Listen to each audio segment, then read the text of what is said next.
ঘুরলাম না, কিছু করলাম না, নিজের ক্যারিয়ারে ফোকাস করলাম, কিন্তু আমরা তো একটা লয়াল মেয়ে পেতেই পারি। তো দেখা যায় আমাদের মতো ইয়াং মেয়েরা ওইরকমই একটা ছেলে চায়, আর দেখা যায় ওইভাবেই বয়স। সম্মানিত দর্শক, আসসালামু আলাইকুম। দেশ এবং দেশের বাইরে যারা এই মুহূর্তে দেখছেন, সবাইকে স্বাগত জানাচ্ছি। দর্শক, আমাদের প্রোগ্রাম আপনারা নিয়মিত দেখে থাকেন এবং আমাদের অনেক মেসেজ করেন, আমরা জানি। এবং আজকে আমাদের সামনে এক সুন্দরী বোন আছে, তার কিছু অজানা কথা আপনাদের কাছে নিয়ে এসেছি, শোনাবো।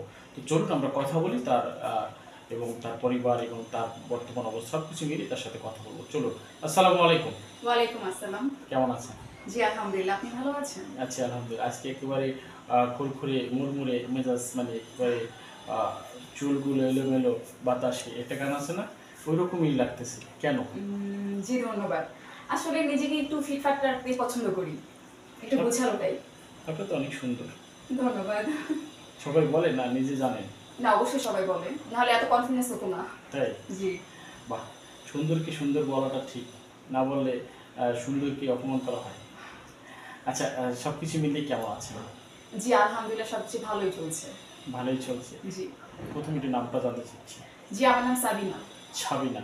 জি। সাবিনা, পড়াশোনা করা হয়? হ্যাঁ অবশ্যই, পড়াশোনা ইন্টার ফার্স্ট ইয়ারে করি। ইন্টার ফার্স্ট ইয়ারে। তো এই সময় তো মানুষের পাড়ি দেওয়ার সময়। হ্যাঁ তা তো অবশ্যই, তবে হয় কি যে জীবনে ওই রকম মানুষ আর কি পাচ্ছি না, তো যার কারণে আর কি ওই পাইটা দেওয়া হচ্ছে না।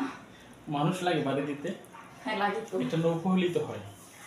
ওই নৌকো আসলে মাঝি নেই? হ্যাঁ হ্যাঁ হ্যাঁ সেটাই, নৌকা আছে, বাট মাঝি নেই। মাঝি নেই। সে মাঝি কি নৌকা ছেড়ে চলে গেছে নাকি ভয়ে? আসলে সেটা এখন আসতেই পারবো না, আচ্ছা। মানে আমি ওইরকম মানুষ পাইনি।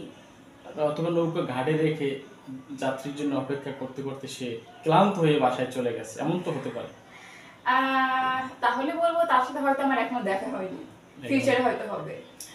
আচ্ছা, কবে করতেছেন? এটা আসলে আপাতত পড়াশোনার ব্যাপারে খুবই সিরিয়াস আছি, আমি পড়াশোনা চালিয়ে যাই, তারপর ভার্সিটিতে ওঠার পর দেখব। নিয়ে যাবে কিন্তু মানুষে। আমি তো সেটাই যেতে চাচ্ছি। তাই না? হ্যাঁ। এরকম একজন মানুষ একা থাকা, মাঝিহীন, মানে এটা ভেবে মানে কল্পনার বাইরে আসলে এই বর্তমান যুগে। আপনাকে মনে হয়তো বা কেউ দেখেনি। হ্যাঁ, কারণ আমি সোশ্যাল মিডিয়াতে তেমন একটা অ্যাক্টিভ না।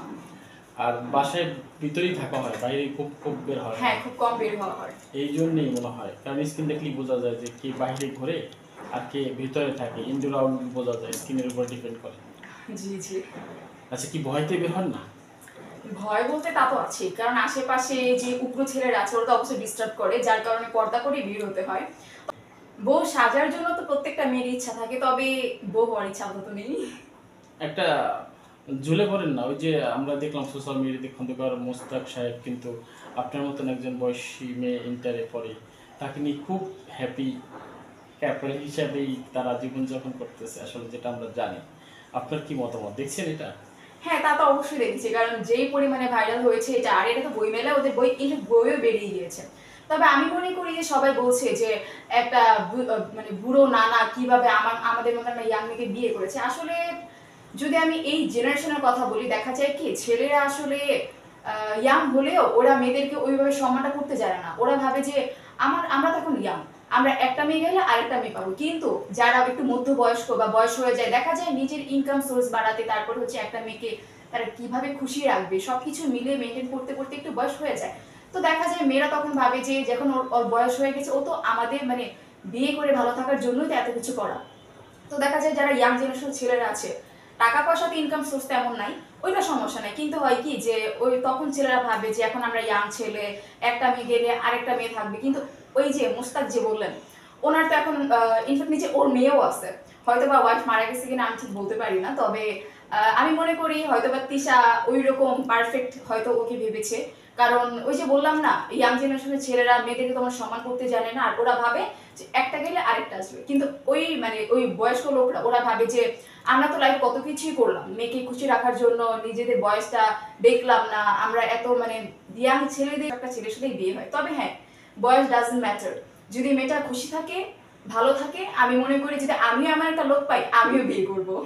কিন্তু আপনার মতো অনেকেই কিন্তু এটা নিয়ে ব্যাড কমেন্টস করেছে বিভিন্ন জায়গায় বা বিভিন্ন মিডিয়াতে বা বিভিন্ন পোস্টের মাধ্যমে তারা বলছে যে এটা আসলে সুগার ডেডি হিসেবে এটা রূপান্তরিত হয়েছে। আসলে এটা আপনি কিভাবে দেখছেন, যে আপনার মতনই অনেকে এটা খারাপ দৃষ্টিতে দেখছে?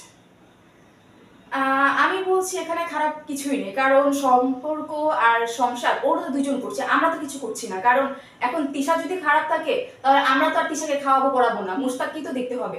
এখন মুশতাক ভেবেছি যে হ্যাঁ ও তিশার ভরণ পোষণ সবকিছু টোটালি দিয়ে তাকে খুশি রাখতে পারবে, আর তিশাও মনে করেছে যে হ্যাঁ বয়স হয়েছে তো কি হয়েছে, ওর ক্যারিয়ার দিকে ফোকাস করতে যে বয়স হয়ে গেছে। আর আজকাল যুগে দেখা যায় ছেলেরা পড়াশোনার পর বাইরে বাইরে কাজ করতে চায়, তো বাইরে থাকার পর বয়স একটা সময় হয়েই যায়, মেয়েদেরও তো বয়স হয় না।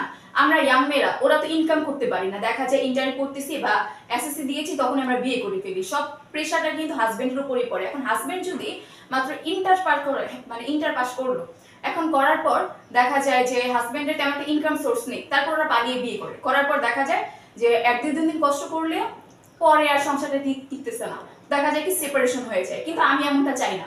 আমি মনে করি তিশা আর মুশতাক যে বিয়ে করেছে, তিশা অবশ্যই মনে করছে যে হ্যাঁ আমার ভরণ পোষণ দিয়েও আমাকে চালাতে পারবে, আমাদের সংসার সুন্দর যাবে, আর কে কি বললো ডাজন্ট ম্যাটার, কারণ একটা সম্পর্ক তৃতীয় ব্যক্তিকে কখনোই আসতে দেওয়া উচিত না। আচ্ছা, আপনি কি এই বিষয়টা নিয়ে খুব সিরিয়াস, যে আপনার জীবনে যদি এরকম কোনো ঘটনা আসে তাহলে আপনিও এটাকে অ্যাকসেপ্ট করবেন? হ্যাঁ অবশ্যই, কেন না। কারণ আমি চাই একটা বিশ্বাসযোগ্য মানুষ আর লয়াল একজন মানুষ। আমার লাইফে যদি লয়াল মানুষ আসে, সে দেখতে কেমন, সে দেখতে কেমন, তার টাকা পয়সা আছে কিনা, এইসব আমি দেখবো না। হ্যাঁ টাকা পয়সা ওইটা হচ্ছে, আমাকে যখন সে বিয়ে করবে সে চাইবেই তার ওয়াইফ সুখে থাকুক, এমনটা না, এমনটাই তো। তো আমি মনে করি প্রত্যেকটা মেয়ের উচিত যে ছেলের কত, মানে ছেলের বয়স কত, ছেলে দেখতে কেমন, মানে মানে বাহ্যিক সৌন্দর্য না দেখে তার ভিতরে সে একটা মানুষের ভালো কিনা, সে লাইফে খুশি থাকতে পারবে কিনা, সবকিছু মিলেই তাকে বিয়ে করা। আর ইয়াং জেনারেশনের ছেলেদেরকে বিয়ে করলে দেখা যায় যে ওরা ভাববে যে হ্যাঁ একটা আছে, ও যদি চলে যায় আমরা আরেকটা বিয়ে করবো, কিন্তু এখানে তো মেয়ের লাইফটা নষ্ট হয়ে যেতেছে। আর আমি মনে করি প্রত্যেকটা মেয়েকে আমার একটাই কথা যে তোমরা ইয়াং জেনারেশন ছেলেকে বিয়ে করো, আগে তাকে দেখো, চিনো, জানো, বুঝো, তারপর হুট করে একটা মানে ডিসিশন নিয়ে ফেলো না। কারণ সম্পর্ক তো তোমাদের, সংসারও তোমাদের, যদি কষ্ট হয় তোমাদেরই হবে। মানুষ তো শুধু কমেন্ট করবে, কিছু একটা বলে চলে যাবে, কিন্তু দিন শেষে তো তোমরাই তোমরাই তো কষ্ট পাবে। তো জীবন সঙ্গী খোঁজার আগে অবশ্যই দেখো, বুঝো, তারপর সিচুয়েশন কিন্তু আপনার